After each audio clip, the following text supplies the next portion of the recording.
যুক্তরাষ্ট্রের সাবেক vice president Kamala Harris সম্প্রতি বিবিসিকে বলেছেন যে তিনি 2028 সালে প্রেসিডেন্ট পদে প্রতিদ্বন্দ্বিতা করতে পারেন। হ্যারিসের এই মন্তব্য দেশের রাজনৈতিক মহলে সরাসরি গুঞ্জন সৃষ্টি করেছে, যেখানে ডেমোক্রেটিক পার্টির ভবিষ্যৎ কৌশল নিয়ে আলোচনা চলছে। হ্যারিস জানান তিনি এখনও পরিপূর্ণভাবে 2028 সালের পরিকল্পনা চূড়ান্ত করেননি, তবে জনগণের সেবা ও নীতি বাস্তবায়নের মাধ্যমে সম্ভাব্য পদক্ষেপগুলো মূল্যায়ন করছেন। হ্যারিসের কথায়, আমার দৃষ্টি জনগণের সমস্যা সমাধান ও দেশের উন্নয়নের নিবদ্ধ, তবে হ্যাঁ, আমি ভবিষ্যতে পদক্ষেপ নিতে চাইতে পারি।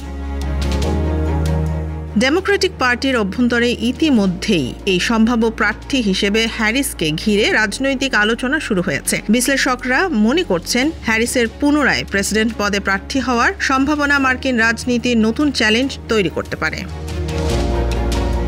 তবে হ্যারিস এখনও তার নির্ধারিত সময়সূচি ও কৌশল প্রকাশ করেননি। রাজনৈতিক বিশ্লেষকরা বলছেন এই ঘোষণার মাধ্যমে ডেমোক্র্যাটদের মধ্যে সম্ভাব্য লড়াই ও প্রতিদ্বন্দ্বিতা আরও স্পষ্ট হয়ে উঠতে পারে।